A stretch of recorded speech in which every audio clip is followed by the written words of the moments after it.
Welcome to part 2 of the fine art of climate negotiation. In the second part of this course, we talk about logical fallacies and how they apply in our climate negotiation work and ultimately what we want to do about it and what we can do about it. To this point in the course, we're basically talking about fundamentals. We answered questions like, why do I need to know this? We talked about the climate grieving process, and we'll come back to that a lot over the next few sessions. We talked about the players. Who's at the table in this, and the difference between argument and conflict, peer review. And then the last two lessons in part 1 were, I think, the key, the core messaging. And the first one is, what is your core message and what do you want to say? That's how we stay on topic in our negotiation.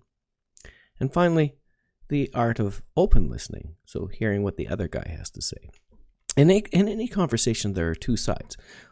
And you need to be both conveying your true message and hearing the other guy's true message. And that's where we ended part 1 of the course. And now we carry on into part 2. And in part 2, we talk about 10 climate negotiation tactics and what to do about it. Well, the tactics that we encounter in climate negotiation are basically logical fallacies. So I will define each, provide examples, and I'll show where it happens, and ultimately I'll give you tips and tricks on how to deal with it. Now, this is an evolving area of practice, and if you've tried a few things, you've encountered some of these fallacies along the way, and you've tried things other than what I've described, but they worked, please share it in the comments with each lesson, and we can discuss it and see and help everybody else along the way with it as well. So I see this as an interactive thing. I'll share with you what I've learned, what I've done, what I've experienced, and give you the opportunity to do likewise. I guide the entire process by this concept of the climate grief. Each fallacy I've discovered is symptomatic of a stage of the climate grief process, and we can use the knowledge of fallacies to focus our approach to the negotiation. We can understand where people are in the process, and we can adjust the techniques that we use to negotiate with them accordingly.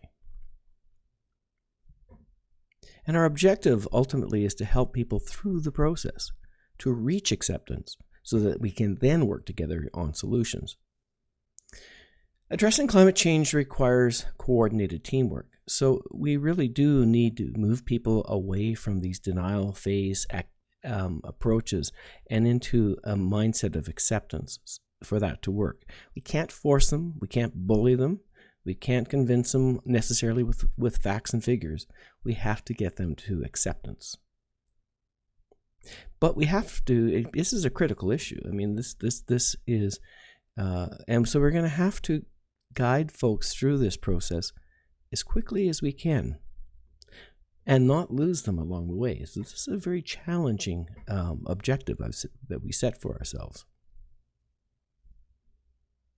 Now, I've also noted that there is no gaming at the acceptance phase of the cycle.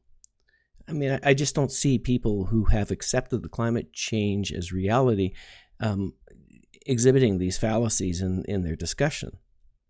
At this stage, there's little or no gaming, and folks tend to work together towards solutions. But the fallacies are indeed common throughout the rest of the grieving process. And there are a lot of logical fallacies. When I did the research for this, I found tons and tons and tons of them. And in a philosophy course, if we were doing a philosophy course, we'd cover them all. And I'd categorize them, and we'd see them as being formal and informal fallacies, and we'd pick away at the nuances of each, and how is each one different from the others, even when they seem to be really similar. But that's not the focus of this course. Our focus is on application in climate negotiation. So I will provide an overview, provide you with some tools to help diagnose the fallacy, and provide some tips and tricks on how to deal with it. And that doesn't require precision. So this is not an academic course in logic. I'm only attempting to provide a reasonably accurate thumbnail sketch of each and a roadmap for action. And to do that, I'm going to use this common table throughout the rest of the course. These are the fallacies we consider in the course, and the phases in terms of where they show up. And so looking at this, just starting in the column on fallacies, here are the fallacies we will cover over the next few lessons. Moving the goalposts, the straw man, appealing to hypocrisy, the ad hominem argument, and then into the bargaining phase fallacies, false balance, the irrelevant expert, false dilemma, cherry picking, circular reasoning, and the slippery slope. So as we move through the course, I will fill in the response column as we go, and at the end of the next 10 lessons, we will have a reasonably complete thumbnail sketch of how to respond to these fallacies when we encounter them in our climate negotiation work. Now, you'll note that I've amalgamated the denial, depression, and anger phases of the grieving process in climate negotiation. One of the reasons I've done this is that these phases are really fluid. Folks go back and forth between them quickly. And the goal of climate negotiation is to move folks through the process as fast as we can and not lose them while we're at it. So we've amalgamated these because pure climate denial is actually rare. Folks who are denying climate change are typically depressed or angry or both. And they're afraid. They're worried about their jobs, their family, their security, their future. And this isn't anywhere near acceptance. But what we have found is that the negotiation tactics that we use for people in these stages are very similar. So within the context of climate negotiation, we found that it is fair to amalgamate them. The other thing I'd like to identify is that bargaining is good. Bargaining is a positive sign because when people are bargaining, they're actually very close to acceptance. But it is a tenuous phase. It demonstrates movement towards acceptance because people are actually at this stage engaging in a negotiation with this. But depending on how we deal with it, we can either push them back into anger, depression, and denial, or forward toward acceptance. So our skills, this is why this is important, our skill in negotiating people through the bargaining phase is critical in ultimately achieving acceptance. And we have to manage it with care. So we go back to our fundamentals. We do our audience analysis. Who are we talking to? What are their objectives? What are the reason they're at the table? And we develop our core messaging and we stay on it. And we practice over and over and over again open listening.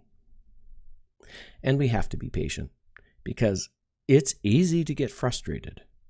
And when we get frustrated, we reply in kind. When someone's angry with us, we get angry. When they accuse us of something, we reverse that accusation and throw it right back at them. But, anger leads to anger and frustration to frustration, and this is not moving people towards a solution in terms of reaching an acceptance. What we found in our work is that patience can diffuse the situation, and it tears down walls. But it's also a challenge. So why are we looking at logical fallacies? Well, the reason is I've observed these tactics in our climate work over and over and over again. We want to understand how to diagnose them, how to respond to them, and move towards true acceptance, and in the process win over hearts and minds. And so we begin. If you have any comments on this section of the course, feel free to comment below and we'll review them and share them with the other participants in the course.